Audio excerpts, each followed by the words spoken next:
Morning, guys. Donald here, ARCRVA.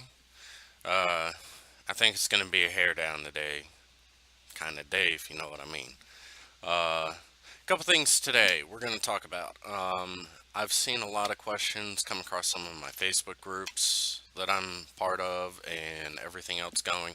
Hey, what kind of tools do you take with you on a tech call? I'm like, that gave me an idea for this video. The other thing we're going to talk about is Ryzen. Yeah. Uh, Numbers are definitely coming out of the woodworks. Dates are out finally now as well, and so on and so forth. Now, that being said, uh, that doesn't necessarily mean it's going to be exactly what we're thinking it's going to be. Um, the biggest thing right now, and I mean the biggest, and I'm trying to get my information all set up here. The biggest thing is when it comes out, and I think I've got to almost release time for it now, is going to be March 2nd. Um, that being said, uh, it's going to be an interesting, very, very interesting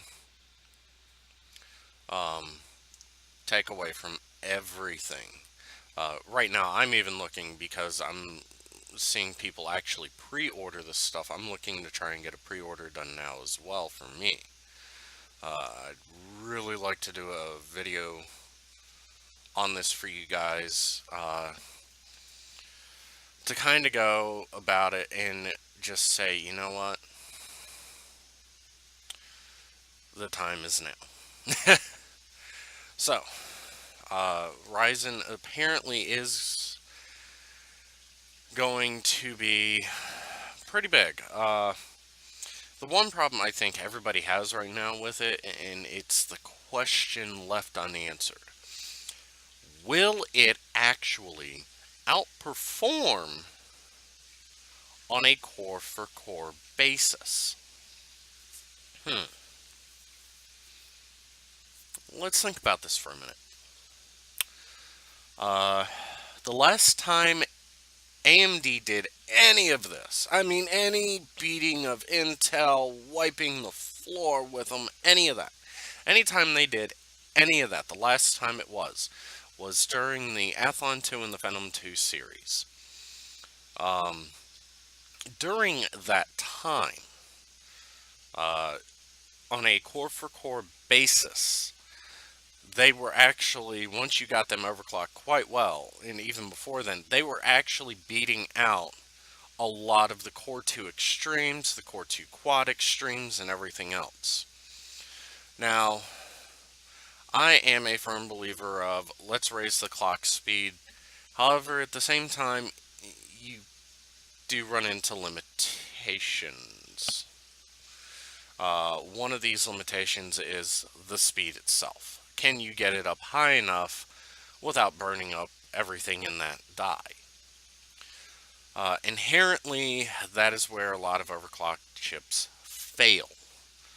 Um, I had a Q6600 years ago. I've got a replacement for it sitting over here on the shelf now. Uh, that I overclocked, either to 3.2 or 3.4. I forget what I overclocked that Q6600 to. And it ran good. It ran awesome. It actually, on a core for core basis, beat out the 1045T. However, the 1045T won because it had those two extra cores. Um, and then that also being said, if you had the right motherboard, you could actually clock that chip up all the way into an 1100T and regain ground. Um, the thing about this is going to be this. Can it stand up on a core for core basis? If so, great. That's the one thing I'm really interested in. I really want to get one of these chips to actually see how it does. Now, mind you, I don't have a Skylake or anything else like that. I've got a Haswell quad core. So if I get one, I'm actually going to get an 8 core, uh, 16 thread, I think. I don't know yet. But if I get one, I will be disabling the actual cores and bringing it down to a quad core. Uh, Basically, I'm going to cripple the chip intentionally. Kind of the same way that we've done it here in the past with other videos. That also being said, let me get us a picture today, because I want us to have something cool to see. Um, oh, using the wrong program to open it, guys. What am I thinking today?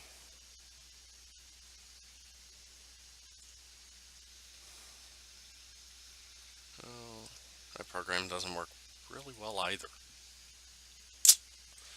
Tell you what, let's do what I like to call manipulation. Where is it? Oh, that's right. I don't have it in the computer anymore. Ha ha ha ha. Alright, so we'll open it up with Microsoft Office Picture Manager, since I just happen to have that. And here we go. Uh, you all want to know what I use. Well, here you go. When I go on a call, any tech call, I ask myself a few things first and foremost. What's the call about? What's it going to do? Really boil down to dealing with, and am I going to be able to fix it right then and there? Now, for just basic troubleshooting and things of that nature, everything's working fine. They just have viruses and everything else in their system, so on and so forth.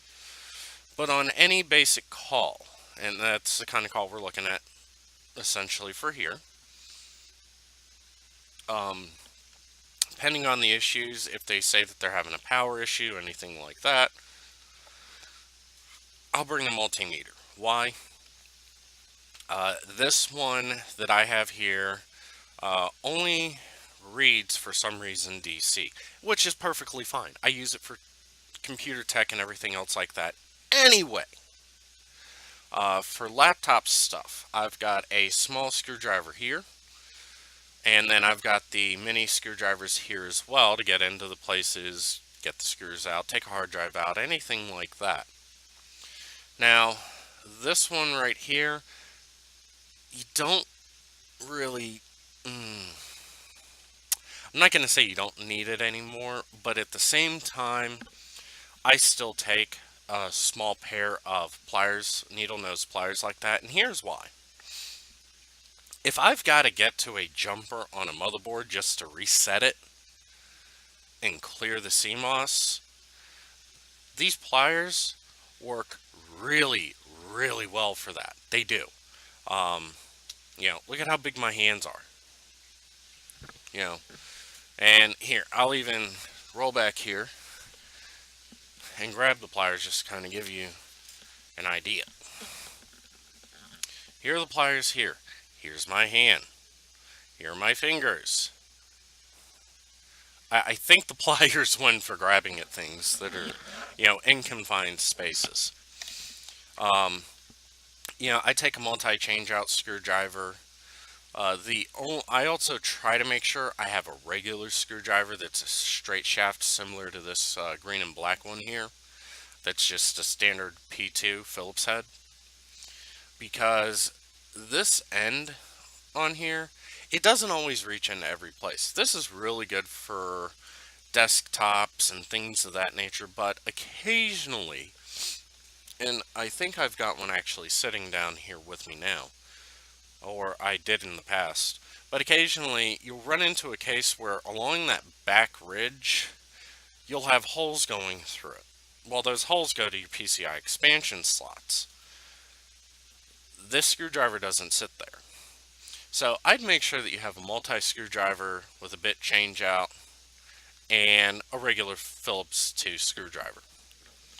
Um, you know, pair of wire cutters for things like running Ethernet cable, as well as the crimpers here. The reason I put these in here is because when you get down to actually putting the ends on the cable, you want to make sure you have a nice flat edge. And the reason being, and I'm going to show you with one of these, because this is a Cat 6 connector set here, is with the Cat 6 stuff, it's really interesting. Those of you that don't know, you've got, and it's just not cooperating with light in here today, but that's alright.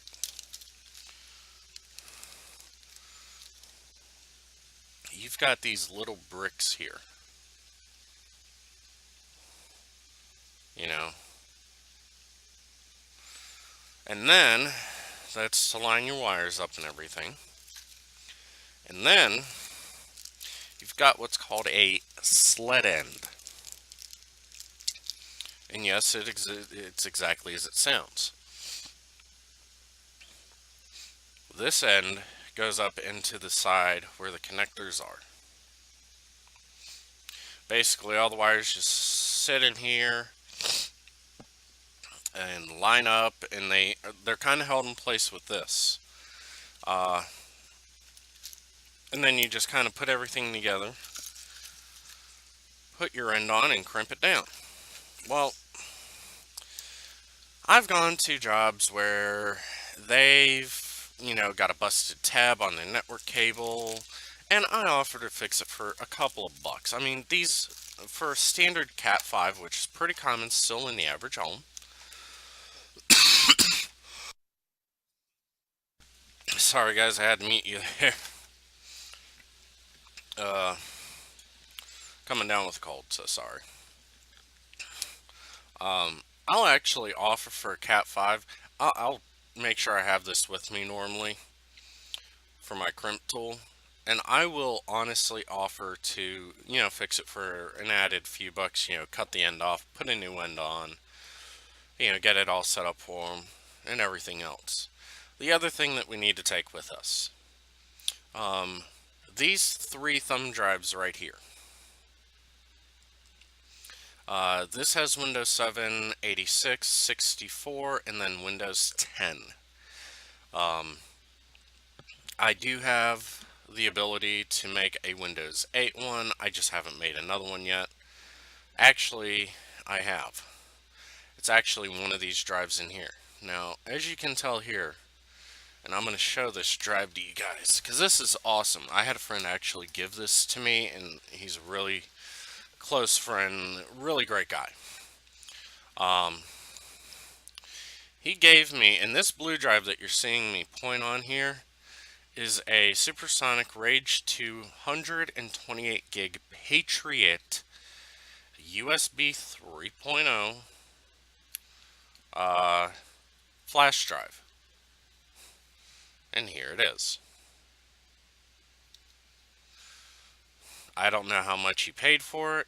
All I know is this: it was not cheap. So, I get people that, I do work for on a regular basis. They'll pay me with stuff like this, and I'm like, oh, cool. I could always use another thumb drive. And the last thing, for big data, thumb drives are really good for pictures, documents, things like that. But when you've gotten to the point where it is just so corrupted in that system, and it's not showing in this picture. I wish it was. I just now thought about it. Get a live Linux CD. If you know anything about Linux, you know that you can mount the Windows partition in there, create a directory and root, mount it, and then copy everything from that OS drive in their computer over to an external drive. And you're able to save all their data. Now, this is a USB Jazz drive enclosure kit. Now, it also has eSATA on it as well. And I do have the cable. However, normally when you go to a tech call or something like that, you're going to be looking at USB 2, USB 3 stuff. What I've also got, and if you have a big enough laptop hard drive and they don't have that much data, what I've got here, and I had an external hard drive enclosure that I got this piece from. I've got an external laptop capability hookup.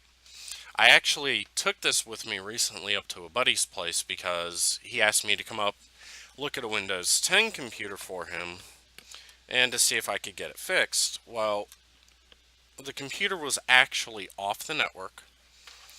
We had no real way to transfer the information. So I told him, I said, you want me to bring, a single plug-in enclosure type external drive? He's like, yeah. I said, all right. So I grabbed, a couple of my 1 TB hard drives, took them up with me, and took my thumb drives that you see here in the picture with me because I knew he had screwdrivers and things like that. And I, looked at the computer. We had to reinstall the OS on it regardless. It's one of those things about the updating of Windows 10. This guy happened to just break the install completely. I mean, I couldn't repair it. I couldn't do anything about it. But to answer the question of tools, this is all I ever take on a given day. Now, if I'm doing a big networking job or anything like that, there's more stuff I'll take. I'll take, 2 network switches, and I'll use it, if the network cable is in one location, I'll hook my switch in since I know it's known good. I'll plug everything in, go to the other side, do the same thing. And as long as I get lighting on each side for each port, I know that it works. That tells me right then at that point for long runs of cable, that tells me, hey, the cable works. So that kind of finishes off this video today, guys. Don't forget to like it if you like it. Hate it if you hate it. Don't forget to subscribe, please. We're trying to actually grow the Facebook group at this point as well. I've got the Twitter set up. I'm making sure we've got the links in the descriptions down below for Facebook and Twitter. Also Discord as well. Guys, if that Discord link is not working, please let me know in the comments below. We want to give you guys a chance to where myself and some of my tech friends, we get together on that. To where, if you guys have questions or ideas, you guys can come in and actually listen to us, when we're doing something. We can talk about things, we can have topics of the day, when I have the time off from work and everything, because doing the videos, doing, the job, it's a lot. And good news, I've just picked up hours again, so we're pulling, I'm almost pulling 40 hours this week already, so that is a good thing. I'm really happy about that right now. We are going to also discuss in a later video contacting tech support. And guys, saying tech support in the realm of anyone. Your internet provider, your, game console provider, your computer tech support, anything like that. I can give you guys some insight on certain things. I can't give a lot. There are certain agreements that I think are still standing on me from prior jobs and everything. So I can give you guys an idea, but I can't give you everything. So um, have fun again. Peace out. Have fun. Like the video if you liked it. Hate it if you hate it. But guys, come on. I really want to grow this channel out bigger. So come on. Let's get subscribers. Come on. We got to do it. Um, so everybody have fun today, and you all know to drive safe and everything else, and have fun gaming and working on your technology and everything else.